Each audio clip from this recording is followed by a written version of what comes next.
Hello guys, welcome back to our channel Kurighar blogs. আবার চলে এসেছি নতুন একটা গল্পের সাথে। আজকে আবার চলে এসেছি মায়ের বাড়িতে, কারণ মা পুষেছে এই যে মোরগগুলো। আমাকে বললো মোরগ খাবে, তো অনেক দিন ধরেই বলছে, তো দেরি না করে আজকে ছিল সানডে, তাই জন্য চলে এসেছি। এমনিতেও রবিবার তো ছুটির দিন আর মাংস খাওয়ার দিন, বিশেষ করে আমরা তো ছোটোবেলা থেকে রবিবার করে মাংস খেয়ে এসেছি। আর মা কি আমাদের ফেলে খেতে পারে? অনেকদিন ধরেই বলছিল সে পুজোর আগে থেকে, কিন্তু তখন তো নিরামিষ ছিল, বাইরে ছিলাম, এরকম একটা ব্যাপারের জন্য আর খাওয়া হয়নি। লক্ষ্মী পুজো ছিল, তো সেই জন্য আজকে আর কি খাওয়া দাওয়াটা হবে। তো এই দেখো এত মুরগি পুষেছে মা, শুধুমাত্র কিন্তু বাড়িতে খাওয়ার জন্য, একটাও বিক্রি করবে না। পোলট্রির মুরগি ঠিক স্যুট করে না আমার, তো সেই জন্য এই বাড়ির মুরগি পোষাগুলো আর কি খেলে মায়ের শরীরটা খারাপ করে না, এই হচ্ছে মেন ব্যাপার। আর তাছাড়া এগুলো খেতে কিন্তু খুব টেস্টিও হয়, তো একটু মায়া হলেও কি করা যাবে।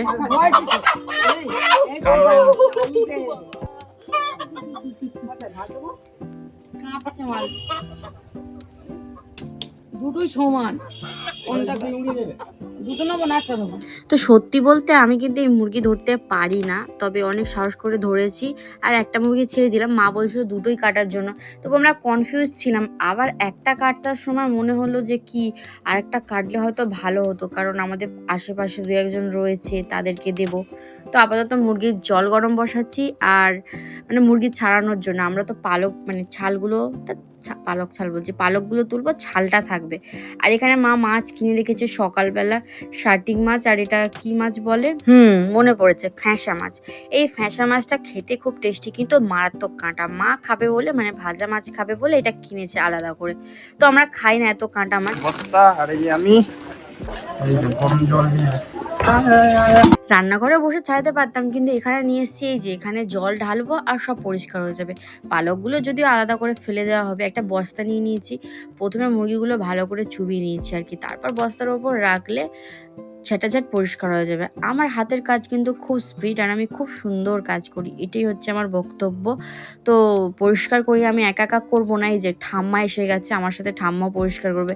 অ্যাকচুয়ালি ঠাম্মার আসার কথা ছিল না, দিদির করার কথা ছিল, সেখানে ঠাম্মা এসছে। এই ঠাম্মাটা সবসময় আমাদের বাড়ি আসে ঘুরতে, চা খেতে, আর সাথে গল্প তো আছেই। এসছিল, দেখছে আমি একা একা করছি, তাই একটু হাতে বিতে করে দিল। আর এই যে এনাকে পাঠিয়েছিলাম পারদিকে ডাকার জন্য, এখানে এসে দেখছে ছোটু মন খারাপ করে আদা রসুন ছাড়াচ্ছে। অ্যাকচুয়ালি ও কিন্তু এইসব কাজই পারে, ঠিক আছে। সে ছোটুর গল্প তোমাদের পরে শোনাবো, আদা রসুনটা ও ছাড়াক। আর এদিকে আমার মুরগি কিন্তু অনেকটা ছাড়ানো কমপ্লিটের দিকে, আমারটা হয়ে গেছে, ঠাম্মারটা কোনো বাকি। তবুও আমাদের আধ ঘন্টা মতো তো লাগবে, ছোট ছোট পালকগুলো বেছে বেছে পরিষ্কার করতে হবে। আর আমার হাতের কাজ তো স্পিড আছেই, এটা সত্যি যেটা সেটাই বললাম। তো সকালে কিন্তু চা বিস্কুট খাওয়া হয়ে গেছে, সেটা আর কি বলবো, ভিডিও শুরু করার আগে। তো যাই হোক, চা বিস্কুট খাওয়ার পরে বাটার টোস্ট বলে না কি বলে জানি না, তো বাটার শেখে বর্মশাই, না বাটার শেখে না, রুটি শেখে বাটার দিচ্ছে। তো আমি কাজ শেষ করে এসে আর একটু খেলাম। আমার কিন্তু সব খেতে ভালো লাগে না, কিন্তু যা করবে এখন সেটাই তো খেতে হবে। তো এর থেকে রুটি তরকারি ভালো, এটাই বলছিলাম আর কি। তবে এটাও খারাপ নয় আর কি, মোদ্দা কথা যার যেটা পছন্দ। খাওয়া দাওয়ার পরে দেখছি ভাই এখানে এখনো আদা রসুন ছাড়াচ্ছে, আর রসুনগুলো ছাড়িয়েছে, আদাগুলো ছাড়ায়নি। সেই জন্য আমি আমার আদার খোলাগুলো ছাড়িয়ে নিচ্ছি, নাহলে তরকারিতে ভাসে, বুঝলে। পারদি এখন মোরগ গুলোকে কাটছে, সাফাই করছে। ওই কত কাটা এই চলছে। ও পুরো কেএফসি চিকেন লাগছে তো, ছোট ছোট করে পিস করা চলছে, মাংস কাটা চলছে, মাংস কাটা। আমি যেদিকে রান্না বান্না কদ্দূর, কি করছিস রে জেলখানার মধ্যে? এই তো এতক্ষণ আদা রসুন ছাড়াতে লাগলো, কত আদা রসুন, এই যে এত আদা রসুন, কত আদা রসুন ভাঙা গামলিতে ছাড়ানো, যে কোনো কাজের নয় তো, তাই। যাই হোক, এদিকে এখন মাছ ভাজবি তুই, আর আমি আলু ভাজবো। চলে চলে চলে, এই ছোট তেল নেই, তেল নিয়ে ছট করে যা। এই যে আমি কিন্তু এরকম হুকুম করি না, এখনই কড়া জেলে দিয়েছি, দেখছি এখনো তেল নেই।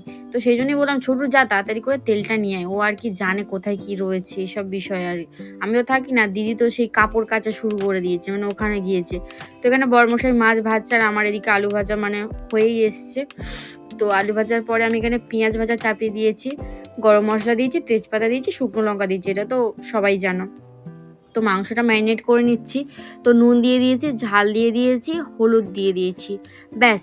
আর একটু কাঁচা তেল আর এই যে আদা রসুনটা দিয়ে ভালো করে মাখিয়ে নেবো। তো একা একা পারছি না, বরমশাই কোথায় গিয়েছে জানি না, কিন্তু এদিকে আমার মশলা পুড়ে যাচ্ছে, তাই মাখিয়ে নিয়ে এই দিয়ে দিলাম পেঁয়াজের মধ্যে। পেঁয়াজের মধ্যে টমেটো ক্যাপসিকামটাও হালকা করে ফ্রাই করে নিয়েছি, যেহেতু এটা দেশি মুরগি, আস্তে আস্তে কষে কষে কষে কষে করতে হবে। তো প্রথমেই যে মাল মশলাটা একদম ভালো করে নাড়িয়ে নেবো। পেঁয়াজগুলো পুড়ে গেছে জানো তো আমার এইসব করতে করতে, কি বলবো, ঠিক সময় বরমশাইটাও গায়েব, এরকমই হয়। তো আর কোনো মশলা আপাতত নেই, আর আমি দেবও না। সিম্পল রান্না করলে টেস্ট বেশি আসে। ভালো করে পেঁয়াজ তেলগুলো মাখিয়ে নিচ্ছি যাতে ভালো করে কষাটা হয়। এই যে গামলি চাপা দিয়ে দিচ্ছি, এদিকে তো আমার কষা হচ্ছে। হ্যাঁ, আমি অনেকক্ষণ আগে তো চাপিয়ে দিয়েছি, তোমরা দেখলে, অনেক 5-10 মিনিট হয়েছে আর কি। যাই হোক, সে এখানে চাপা থাকুক। আর এখানে দেখো এসে একা একা মাছ ভাজা খাচ্ছে আর মুভি দেখছে। এখন ওর মুভি দেখার সময়। আর এই যে আমার সাথে একটু রাগ করেছে, সেই জন্য কপালে বনও বেরিয়েছে, এটা আমি বলছিলাম। আর এখানে দিদি ফোনে ব্যস্ত, ও ব্যস্ত, আর আমি একা নাটাপাটা খাচ্ছি রান্নার এখানে। যেই ক্যামেরাটা আয়নায় নিয়ে গেছি, ওই দেখো অমনি দেখছি। মোটামুটি আমার কাজটা একটু হালকা হয়েছে। আর দিদিকে পাঠিয়েছি মাছের ঝাল করতে। সত্যি বলতে মাছের ঝাল, মাছের রেসিপিও খুব ভালো করে। আমি কেন জানি না মাছটা ঠিকঠাক করতে পারি না, তবে মাছটা খেতে খুব ভালো পারি। এই যে মাছ ভাজাগুলো রয়েছে, আর এখানে আলু ভাজা। আলুগুলো মাংসতে লাস্টেই দেবো। আর এদিকে মা আবার পোলট্রির মুরগি নিয়ে এসছে। কে একজন নাকি দেশি মুরগি খায় না, পোলট্রির মুরগি খায়, তাই জন্য আবার পোলট্রির মুরগি আনা হলো। এদিকে দিদি মিক্সিতে কি বাটছে, সেটা বড় কথা না। কথা হলো এই যে বাবা মশাই সারাক্ষণ ফোনে মুভি দেখছে। এখন মুভি দেখার টাইম, বলো তো তোমরা কি করছো তোমরা এখানে? এই যে কথা হয়ে গেছে, বাহ, আমি কি পাবো এক পিস? নাও। এক পিসও পাবো না? দেখছি যদি মনটা চেঞ্জ হয়, একটু মায়া দয়া হয়তো এক পিস পাবে। কারণ আলু দিতে হবে, আর একটু কাঁচা লঙ্কা দিতে হবে। এদিকে ঝালের কালারটা দেখ। মাছের ঝাল? মাছের ঝালে মাছ কই? গ্রেভি এটা। ওটা দেখি আর ওটা আমার। আলুগুলো দিয়ে দাও। এই সবুজ সবুজ পেঁপে। পেঁপে। মাংস তরকারি ঘাঁটতে ঘাঁটতে একটা দারুণ জিনিস দেখতে পেলাম। এই দেখো এই পিসটা কার পছন্দ না? অ্যাকচুয়ালি বাচ্চা থেকে বড় সবার এই পিসটা ভালো লাগে, এতটাই টেস্টি আর লোভনীয় হয় আর কি। এই যে কষা নিয়ে বসে পড়েছে, আমি কিছু বলবো না, এখনো ওই মুভি দেখছে, কষা খাচ্ছে। আমি কিন্তু কষা খাবো না, কারণ আমার ওই কষা খেলে তরকারির মাংসটা টেস্টি লাগে না, এমন একটা ব্যাপার আর কি। রান্নায় ফিরে এসেছি, এই রান্না করলে জানি না কেন আমার নাক শিরশির করে নাক দিয়ে সর্দি বেরিয়ে যায়, এমন একটা ব্যাপার। এদিকে মাছের ঝালটা কিন্তু খুব টেস্টি লাগছে, খেতে কেমন সেটা তো খাওয়ার পরেই বলবো। এদিকে আমার কষাটা দেখে কেমন কত দূর হয়েছে। ও কষে তো আমি জল দিয়ে দিয়েছি, সেটাই আমি ভুলে গেছি। ফোটার পরে কালারটা এখন সাদা সাদা লাগছে, মনে হয় পুরো কমপ্লিট হলে কালারটা ঠিকঠাক হবে। অনেকদিন পরে এতটা তরকারি করছি। অ্যাকচুয়ালি আমাদের বাড়ি অনেক লোক, তো যখন হয় অনেকটাই হয়। মাছের ঝাল তো ঢালা হয়ে গেছে। উফ, সেন্টে এখন যেন জিভ দিয়ে জল চলে আসছে আমার। এটা তো হয়ে গেল, এবার আমার মাংস ডালার পালা। মাংসটা কিন্তু আমি গরম মশলা এখনো দিইনি, সেটা নামিয়ে পরে দিয়ে একটুকুস করে চাপা দিয়ে দেবো। গরম মশলা দিয়ে চাপা দিলে না সেন্টটা আর একটু আলাদাই হয়। না আমার মাংসের কালারটা ঠিকঠাকই লাগছে, কি বলো তোমরাই বলো তো। আমার তো ঠিকঠাক লাগছে না, তবু দেখি কেমন হয়। অ্যাকচুয়ালি সত্যি বলতে 4 মাস পরে এতটা রান্না করা অনেকটাই ইয়ের ব্যাপার, কি বলবো, রিক্সের ব্যাপার। ঠিকঠাক টেস্ট না হলে মান সম্মান চলে যাবে। এত শখ করে যে মুরগিটা করা। মাংস নামিয়ে আমি একটু তাড়াহুড়ো করছিলাম আর অন্য কাজ করছিলাম, থালা বাসনগুলো ধুচ্ছিলাম। তো এই রান্না বান্না করেছি, যাই হোক সেটা বড় কথা না। এদিকে বরমশাইকে বলেছি তুমি মাংসটা করো, তাহলে আমাদের কাজটা তাড়াতাড়ি এগিয়ে যাবে। যেহেতু রান্না করতে ভালোবাসে, এক চুটকিতে করে দিল। ওর মুভি দেখাতে যেহেতু শেষ হয়ে গেছে কি জানি না, একবার বলাতে করে দিয়েছি, এটাই আমার কাছে অনেক। যাই হোক, বক বক করতে করতে এখানে চলে এসেছি খাবার কাছে, কাজ বাজ সেরে সব কমপ্লিট করে পুজো স্নান করে। তো এখানে সবার খাওয়া হয়ে গেছে। আমাদের বাড়িতে এই দেখো শশা চুরি করে খাচ্ছিল, আবার বললো যে না স্নান করে এসেছি, ফল খাবো না বলে শশাটা রেখে দিল। তো এখানে আমি দিদি আরও 3 জনেই খাই বাড়িতে এলে, মার আগে খাওয়া হয়ে যায়, কারণ আমরা প্রচুর দেরি করি। দেরি দুপুর 12টার খাবার আমরা 3টেই খাই। যাই হোক, এখানে বরমশাই সার্ভ করছে, কারণ আমার হাতে ফোন। আর অ্যাকচুয়ালি ও কোনোদিন নিজের খাবারটা নেয় না, আমি সবসময় তুলে দিই। ও তুলে দেয়, কিন্তু ও নিজেরটা নিজে খুব কমই নেয়। তো এখানে আমার এখন চাপে পড়ে নিতে হচ্ছে। তো আমাকে দেখো ছোট মাছটা দিয়েছে, দিদিকে বড় মাছ দিয়েছে, নিজে বড় মাছ নিয়েছে। এটা কিন্তু ভারী অন্যায় করেছে, আমি কিন্তু আরেক পিস মাছ নেবো, ঠিক আছে। অনেক বক বক করলাম, এবার খাওয়া শুরু করা যাক। ও তো খাওয়া শুরু করে দিয়েছে। কি রে, মাছটা কেমন হয়েছে? ওর খুব সুন্দর লেগেছে। আমি সত্যি বলছি খুব সুন্দর হয়েছে, খুব টেস্টি হয়েছে। আমি জানি দিদি তুই ভিডিওটা দেখছিস, বেশি হাসিস না, হ্যাঁ? প্রশংসা করছি বলে আবার ভাও খাস না। প্রত্যেকবার এবার কিন্তু তোকেই মাছটা রান্না করতে হবে। সত্যি খুব ভালো হয়েছে। এবার বর্মশাইকে মাংস দিয়ে দিলাম, খাওয়া দাওয়ার পরে চলে এসেছি কোল্ড ড্রিঙ্কস নিয়ে। ও বাবা, তুমি এখনো মুভি দেখছো? এটা কি সুপারম্যান? ও, এই জন্যই বুঝলাম তুমি কেন একা একা মুভিটা দেখলে। ও ভালো করেই জানি এই মুভি আমি একটুও পছন্দ করি না, 1%ও না। কেমন বোরিং বোরিং মুভি না, মানে তোমাদের ভালো লাগতেই পারে, যে যার চয়েস আর কি। আর হ্যাঁ, জিৎ কর্মকার ব্যাঙ্গালোর থেকে আমাদের ভিডিও দেখে। দাদার আমাদের ভিডিও খুব ভালো লেগেছে, দাদা আমাদের সাথে দেখা করতে চায়। তবে দাদা খুব তাড়াতাড়ি কিন্তু তোমার সাথে দেখা হচ্ছে আমাদের। বলু, কি রে? ওই কালি, তোর নাম কি রে? ডালিয়া? কোনো নামেই তো সাড়া দিল না।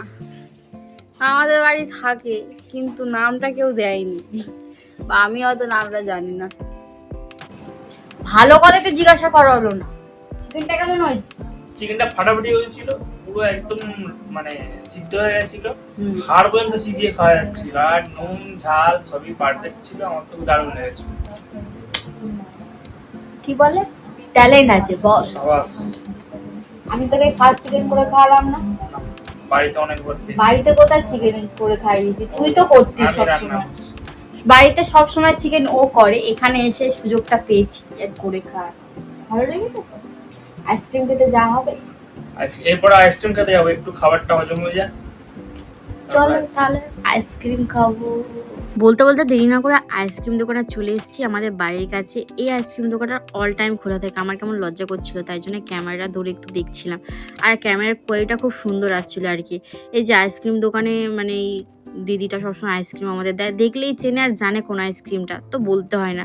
তো আইসক্রিমটা দেখো, আমি খাচ্ছিলাম, এসে আমার আইসক্রিমে ভাগ বসিয়ে দিল। এটা কি ঠিক করলো? ওর জন্য তো প্লাস্টিকে রাখা রয়েছে। আমি এনেছিলাম 5টা, আমার, দিদির, ওর, মা, ভাই। তো মা ঠান্ডা লেগে যাবে সেই জন্য মা খেলো না। তো একটা রয়ে যায়, সেটা তো আমিই খাবো, ওকে তো দেবই না। কারণ এত টেস্টি আইসক্রিমটা, এই যে কাজু ফ্লেভারের, কি বেশ নাম, যাই হোক সেটা বড় কথা না, দারুণ খেতে, অসাধারণ সত্যি এত টেস্টি না, মানে অন্য আইসক্রিম খেতে ইচ্ছা করে না। তো আমি রেডি, দেখতে পাচ্ছ, আর এই যে স্যারও রেডি। তো আমরা দুজন এখন যাব, শুধু আমরা দুজন নয়, সাথেই কোথায় যাবো জানি না, বেরিয়ে পড়ছি, না কই ঠিকানা না কই পাতা, যাহা আঁকে যায় উঠানে যায়। এই যে এরা দুজনও যাবে, সবে আমরা রেডি আর ও সবে মুখ ধুয়ে এলো। সন্ধ্যে সন্ধ্যে তো বেরালাম, কিন্তু রাস্তায় এত ধুলো কি বলবো। সন্ধ্যেবেলা বেরোতে কিন্তু একটা আলাদাই মজা লাগে, জানি না কেন। তো প্রথমে আমরা বাইপাসে ভিআইপি ধাবায় চলে এসেছি। এখানে দেখলাম একটুও বসার জায়গা নেই। এরপর চলে এলাম কলকাতা ধাবায়, যেখানে আমরা পুজোয় খেয়েছিলাম। ভাবলাম ঠাম্মাকে এখানে খাওয়াবো একটু ভালো কিছু, এখানেও বসার জায়গা পাইনি। তোমরা কোনো সিট পাইনি, আমরা এখানে চলে সবাই মিলে চা খেতে, তাই না? হ্যাঁ, তা ঠিক বললাম, বাট আরও একটা কথাও আছে যে চা খাওয়ার হলে তো বাড়িতে বানিয়ে খেতে পারতাম, এত দূরে আসার কি মানে। অ্যাকচুয়ালি কি বলতো, বাইরে একটু ঘুরতে এলে চা খাওয়া, বিস্কিট খাওয়া, কোল্ড ড্রিঙ্কস খাওয়া, মোমো খাওয়া, এগুলো অ্যাকচুয়ালি আলাদাই একটা মজা। যাই হোক, সেসব আমি যা কি বলে ফেলেছি, সব বাদ দাও। এখন আমি বিস্কিট নিয়ে নিয়েছি, বিস্কিট আর চা খাবো। তো বিস্কিট নিয়ে বসে পড়েছি বোতলের ওপরে কথা বলতে বলতে, তো ওই জন্য হাঁ করে উঠলাম। তো এখানে বর্মশাই চা এসে গেছে, আর এই যে আমার চাও এসে গেছে। আমরা দুজন লেবু চা অর্ডার করেছি, আর ওরা কফি খাচ্ছে। লেবু চায়ের সাথে বিস্কিটটা ঠিক আছে, কফির সাথে কেউ বিস্কিট খায় কি বলো? যাই হোক, খাওয়া দাওয়া করে আমরা এখানে চলে এসেছি বাজার কলকাতায়। আমরা কিন্তু কিছু কিনবো না, দিদি বললো যে চল একটু বাজার কলকাতায় যাই। আমি বলেছিলাম বাজার কলকাতায় যাই। আমি এসেছিলাম অ্যাকচুয়ালি ব্ল্যাঙ্কেট কেনার জন্য, কারণ শীত পড়ে গেছে, ঠান্ডা লাগছে, পাখা চালালে কি গায়ে দেবো বলো তো? ব্ল্যাঙ্কেট কোথায় পাবো? আসবি তো, আছি তো, আবার বলবো তো, শুনবি তো, আমাকে কিছু কিনে দিবি তো? ও মা, চলো চলো। আরে না না, এই তো পুজোর সময় কত কি কেনাকাটা করলাম, আবার এখন। আরে আপাতত দিদি আর যে ঠাম্মাটা এসেছে তার নাতনির জন্য দেখছিল। তো এসে দেখলাম একটা জামা পছন্দ হয়েছে, কিন্তু থাক এখন নেবো না। বাট ব্ল্যাঙ্কেটও ছিল না, তাই জন্য চলে এলাম। ঠাম্মাকে তো কিছু খাওয়ানোই হলো না, তাই জন্য ভাবলাম ফিশ ফিঙ্গার খাবো। বাট এখানে এত ভিড়, আর ফিশ ফিঙ্গারটাই শেষ। দিবাকর স্ন্যাক্স মানে ভাইরাল দোকান ছিল নাকি একসময় কি এখনো। ফিশ ফিঙ্গার যেহেতু নেই, সেই জন্য আর কি পকোড়া অর্ডার দেওয়া হয়েছে 8 পিস 2 পিস করে। যেহেতু কিছু খেতে নিতে হবে।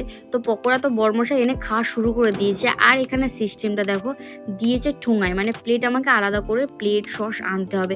যাই হোক, আমি একটা বার করে আপাতত টেস্ট করি, কারণ খুব জোর খিদে পেয়ে গেছে আমার। পকোড়াটা খুব গরম, খুব হাতে ধরে রাখা যাচ্ছিল না। ঠাম্মা খাওয়া শুরু করে দিয়েছে, বড়মশাই খাওয়া শুরু করে দিয়েছে। অনেক বলার পর বড়মশাই আবার একটা প্লেট নিয়ে সস নিয়ে এলো। তো ঠাম্মাকে জিজ্ঞাসা করছিলাম কেমন, ঠাম্মা বললো বেশ ভালো খেতে। এরপর চুলের সিরাম নিতে একটা দোকানে এসেছিলাম, সেখানে দেখলাম এই রাধাকৃষ্ণের পিকচারটা, কি সুন্দর না, আমার তো বেশ দারুণ লেগেছে। তো এখান থেকে সোজা চলে গেছিলাম রুটি নেওয়ার জন্য, কারণ রাতে রুটি তরকারি খাবো। তারপর আমরা আমাদের বাড়ি চলে যাবো। আর তোমাদের যদি ভিডিওটা ভালো লাগে লাইক, কমেন্ট, শেয়ার আর সাবস্ক্রাইব করে দিও। দেখা হবে নতুন গল্পের সাথে। টাটা।